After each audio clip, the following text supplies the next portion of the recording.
გამარჯობა. მე რა თქმა უნდა ვადევნებ თვალს იმას თუ რა ხდება დასავლეთ საქართველოში და კერძოდ გურიაში, იმერეთში და რა თქმა უნდა ჩემს მშობლიურ ბათუმში ეს არ არის მაინც და მაინც გამონაკლისი სიტუაცია, რაც აქ ტრიალებს, იმიტომ რომ ზოგადად ამ ადგილებში იცის ხოლმე მსგავსი დიდთოვლობა. განსაკუთრებით დიდთოვლობა იცის მოგხსენებათ და ყოველწლიურად გურიის მთებში. იქ 2 მეტრი თოვლი, 3 მეტრიც კი ძალიან გამონაკლისი არ არის. ყველაფერი ეს რა თქმა უნდა გამოწვეული არის იმით, რომ თბილი ჰაერის მასები, რომლებიც და ასევე ტენით გაჯერებული ჰაერის მასები, რომლებიც მოდიან შავი ზღვის მხრიდან, ეჯახებიან მაღალ მთებს, აქ არის დაბალი ტემპერატურა ხდება, თუ ზაფხულში ხდება წვიმის სახით მოსვლა ნალექების, ზამთარში რა თქმა უნდა ეს ხდება თოვლის სახით. თუმცა დაბლობში ნაკლებად არის ხოლმე მსგავსი რამ. მაგრამ მე ბათუმში ძალიან დიდი ხნის წინ 1974 წელს ეს ბოლო წელი იყო, როდესაც მე უკვე ბათუმიდან მოვდიოდით ჩვენ, იმ წელს ამოვედით. იმ წელს იყო ასეთივე ტიპის დიდთოვლობა. მე ჩემმა მეგობარმა გამომიგზავნა ის კადრები, რომლებსაც მე ახლა შემოგთავაზებთ ბათუმისას. რა თქმა უნდა, ერთის მხრივ ეს ძალიან სახალისოა, უხდება, ზოგადად მე მიყვარს თოვლი და ქალაქებს უხდება თოვლი, მაგრამ ჩვენს რეალობაში ნებისმიერი ასეთი სტიქიური მოვლენა გადაიქცევა ხოლმე სტიქიურ უბედურებად. მე გადავათვალიერე თუ რამ გამოიწვია ეს დიდთოვლობა და აღმოჩნდა, რომ კარგი ხნის განმავლობაში შავი ზღვიდან ჩვენსკენ მოიწევდა ციკლონი, რომელიც თანდათან ძლიერდებოდა და რომელსაც თან მოქონდა როგორც ქარი, ასევე წყლით გაჯერებული ძალიან ნოტიო, შედარებით თბილი ჰაერის მასები, რომლებიც შეეჯახენ რა მცირე კავკასიონის მთებს, რომლებიც შედარებით ახლოს არიან აჭარაში ზღვასთან, ზღვის სანაპიროსთან, გამოიწვიეს ნალექი სიცივეში გამოიხატა რა თქმა უნდა თოვლის სახით. მთებში თოვლის რაოდენობის გაზრდა და იქ აკუმულაცია, დაგროვება გამოიწვევს იმას, რომ რაღაცა პერიოდის განმავლობაში ბარშიც სიცივე იქნება, ანუ ეს დაახლოებით ესეთ მაციურის პრინციპი იმოქმედებს, ანუ მთებიდან დაეშვება ცივი ჰაერის მასები. ყველაფერი ეს რა თქმა უნდა გამოიწვევს პირველ რიგში გზების მოყინვას და გზები გახდება ძალიან საშიში გადაადგილებისთვის. ამიტომ აუცილებელია მათი რეგულარული გაწმენდა, რა თქმა უნდა, ქიმიური რეაგენტების გამოყენება, ამის გარეშე შეუძლებელი იქნება უბრალოდ აი ეს ლიპყინულის თავიდან არიდება. მე ვიცი რომ ძალიან ბევრ ადამიანს ეშინია აი ამ ქიმიური რეაგენტების, მაგრამ დღეს არის უკვე ისეთი ნივთიერებები, რომლებიც ნაკლებად აზიანებს ადამიანის ჯანმრთელობას, რა თქმა უნდა, ჯობს რომ არ გამოიყენო, მაგრამ როდესაც შენ ჭირდება უბრალოდ გზა იმისთვის, რომ თუნდაც ოპლებამდე მიხვიდე, თუნდაც რაღაც ბარგი გადაიტანო, რაღაცა საქონელი გადაიტანო, მიაწოდო რაიონებს, საჭმელი, სასმელი, რა ვიცი, მედიკამენტები და მაშველები მიიყვანო ბოლოს და ბოლოს, ამისთვის აუცილებელია, რა თქმა უნდა, ამ ყველაფრის გამოყენება. ამის შემდეგ დაიწყება ბუნებრივად თოვლის დნობა, ეს გამოიწვევს თავის მხრივ მდინარეებში წყლის დონის მომატებას, შეიძლება კატასტროფულსაც, ამიტომ აქაც ჩვენ კაპაციტებული უნდა ვიყოთ, ანუ აქ ამ თოვლიანობით ყველაფერი არ მთავრდება, თოვლი გადაიღებს და როგორც იტყვიან, ომი დაამთავრდა, მშვიდობის გეშინოდეთ ხალხო. მერე დაიწყება ძალიან ბევრი პრობლემა, მე ამის კი არ წინასწარმეტყველებ, ამის პროგნოზირება უბრალოდ ლოგიკურად შესაძლებელია და მე მოგიწოდებთ, რომ ის ხალხი, რომლებიც ახლა იმ ზონებში ხართ, სადაც ძალიან მაღალი თოვლია, ძალიან დიდი თოვლია, გაითვალისწინეთ, რომ ცოტა ხანში ეს თოვლი გადაიქცევა ან ყინულად და ეს ყინული შემდეგ გადაიქცევა უკვე წყლად და გააჩნია თუ სწრაფად მოხდა ამ თოვლის და ამ ყინულის დადნობა, მაშინ რა თქმა უნდა ჩვენ უნდა ველოდეთ ასევე სწრაფ და ძალიან დიდ წყალმოვარდნებს, იგივე პატარა ღელეებში, რომლებშიც წყალი მოწანწკარებს დღეს, მაგრამ შეიძლება ხვალზე ისინი გადაიქცნენ ბობოქარ მდინარეებად და ნიაღურებად. ასე რომ თხილად იყავით განსაკუთრებით ის ადამიანები, რომლებიც ახლოს ცხოვრობთ მდინარეების კალაპოტებთან და ეს ძალიან საშიშია. უკვე მოგეხსენებათ, რომ არის სვერპლი, არის ადგილები, სადაც ვერ მიდიან თითოეულობის გამო, ვერ მიდიან იმის გამო, რომ ინფრასტრუქტურა არ არის ამისთვის გათვალისწინებული და არ დაგვავიწყდეს, რომ თოვლი უნდა გადნეს. გადნება ძალიან მალე.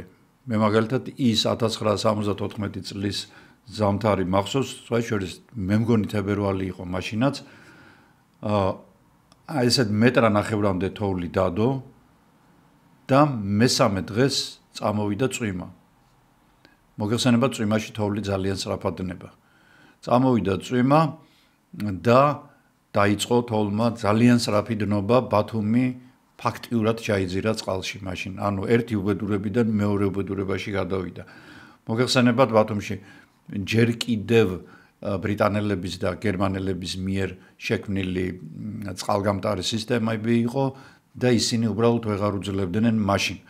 ახლა არ ვიცი რა მდგომარეობაა, ყოველ შემთხვევაში მე ვხედავ, რომ ყოველწლიურად საშუალო წვიმის დროს ბათუმი დიდ საცურაო აუზად გადაიქცევა ხოლმე. ეს არის ამ ქალაქის პრობლემა ზოგადად. მოგეხსენებათ, იგივე თქვათ ის ადგილები, სადაც დღეს ახალი კორპუსებია ჩადგმული, იქ ჩვენ დავდიოდით ტრიტონების და გომბეშოების დასაჭერად. ამ ადგილებს ერქვა ჭაობი, აქ იყო ესეთი ტორფიანი ჭაობი, კლასიკური, რომელიც ზღვის დონეზე დაბლა იყო, რა ვიცი, სამშენებლო და ალბათ გათვალისწინებით იმისა, რომ ტექნიკა წინ არის წასული და ტექნოლოგიები, ალბათ, არ ვიცი, ამ კორპუსებს ალბათ მყარად აშენებენ. ყოველ შემთხვევაში, უნდა ველოდოთ, რომ როდესაც დნობა დაიწყებს და აუცილებლად დაიწყებს და საკმაოდ ინტენსიურად ეს თოვლი, ეს მასა, ეს სადღაც უნდა წავიდეს. ხო, ეს ყველაფერი წამოვა დაბლობებში. ზოგადად აჭარის და გურიის ნიადაგები და გეოლოგია საკმაოდ რთულია. თქვენ ვერ ნახავთ აჭარაში და მთიან გურიაში ადგილს, სადაც მეწყერსაშიში ზონა არ იყოს. მეწყრების ტრიგერი ყოველთვის არის დიდი ნალექი.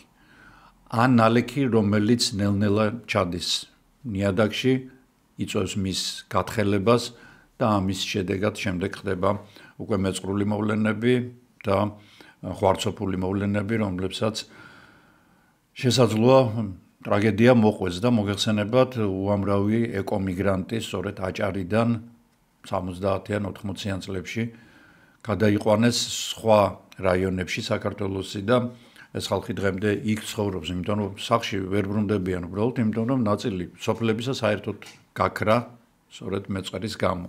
მე ხშირად ვამბობ, რომ კლიმატის ცვლილება, გლობალური ცვლილება დაწყებულია, ამის შეჩერება ალბათ შეუძლებელი იქნება და გაგრძელდება მსგავსი მოვლენები, ანომალიური თოვლი, ანომალიური წვიმები, ქარი, ტორნადოები, ანუ ქარბორბალები მოიმატებს, რა თქმა უნდა, ხვარცოფული და მეწყრული მოვლენები და ამისათვის მე ყოველთვის ვამბობ, რომ მზად უნდა იყოს მთავრობამ და მზად უნდა ვიყოთ ჩვენც.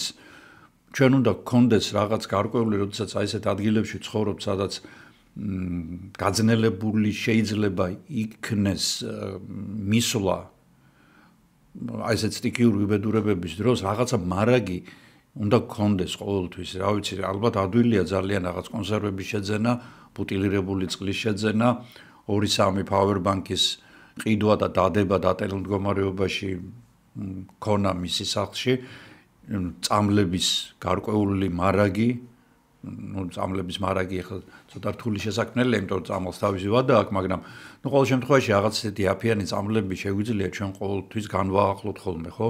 იმიტომ რომ როდესაც აი ესეთ გამოუვალი მდგომარეობა ხდება, როდესაც კომუნიკაცია წყდება როგორც ტელეფონის საშუალებით, ასევე თქვა გადაადგილების საშუალებით ცივილიზაციასთან, ჩვენ ვჩებით აბსოლუტურად უსუსურები და ამ უსუსურობამ შეიძლება დიდი ზიანი უგვაყენოს და სიცოცხლეც კი წაგვართვას. ამიტომ მზად უნდა ვიყოთ, ყოველთვის მზად უნდა ვიყოთ, განსაკუთრებით ისეთ ადგილებში, ისე ვიმეორებ, სადაც არის საშიშროება, რომ თქვათ, დინარემ წაიღო ხიდი.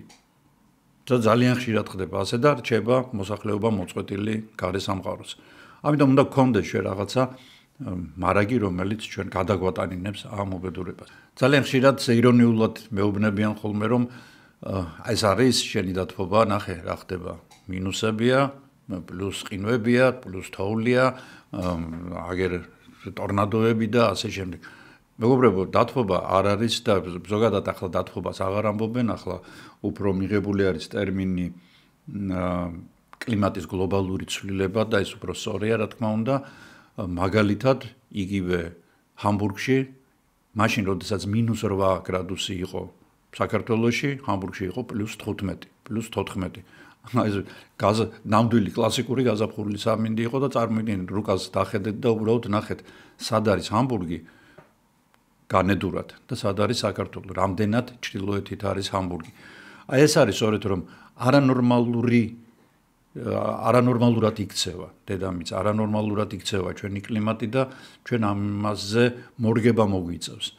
კატასტროფულ ხასიათს მიიღებს სხვადასხვა სტიქიური მოვლენები და ამისთვის ისე ვიმეორებ, ჩვენ მზად უნდა ვიყოთ, მზად უნდა იყონ სახელმწიფოები, მზად უნდა იყვნენ მუნიციპალიტეტების დონეზე და ქალაქების და რაიონების დონეზე და თვითონ ქალაქის რაიონების დონეზეც კი, იმიტომ რომ მოგეხსენება ზოგიერთ ქალაქს სხვადასხვა ადგილებში სხვადასხვა პრობლემა უდგას ხოლმე. რომ ის ადგილები, რომლებიც დინარესთან ახლოს არის, შეიძლება უფრო პრობლემატური იყოს, ის ადგილები, რომლებიც და ახლა მთებს ვჭრით ჩვენ და შიგნით ვდგავთ ხო კორპუსებს. აი ეს ადგილები შეიძლება ძალიან პრობლემატური იყოს, სხვა ადგილებში შეიძლება ნაკლებად და ასე შემდეგ. ახლა მე მინდა შემოგთავაზოთ ბათუმის კადრები და ასეთ რამეს ალბათ იშვიათად ნახავს ადამიანი ბათუმში, ამიტომ მოდით იყოს ეს კადრები, შემორჩეს ისტორიას და საკმაოდ კარგად აქვს ჩემს მეგობარს გადაღებული. შევხედოთ და დავფიქრდეთ, რომ ჩვენი სიცოცხლე და ჩვენი ჯანმრთელობა ძალიან ხშირად მხოლოდ და მხოლოდ ჩვენს ხელშია. მე კი ამით მინდა დაგემშვიდობოთ, მინდა გისურვოთ მშვიდობიანი, თბილი, შვიდი და წყნარი კვირა, გვაშოროს კლიმატმა ყველანაირი ის უბედურება, რომელსაც იგი გვიმზადებს ხოლმე, მაქსიმალურად დავიცვათ თავი, მაქსიმალურად გავუფრთხილდეთ ერთმანეთს, მაქსიმალურად შევუწყოთ ხელი ჩვენს მეგობრებს, ნაცნობებს, უცნობებს, ყველას, რომ მინიმალური ზარალით, მინიმალური დანაკარგებით გადავიტანოთ ნებისმიერი სტიქიის შემოტევა. ამას კი ჩვენ მხოლოდ ერთიანობით შევძლებთ. მე კი ამით გემშვიდობებით. თუ მოგეწონათ ეს ვიდეო, დასვით მოწონების ნიშანი და გადააზიარეთ იგი სოციალურ ქსელებში. ნახვამდის.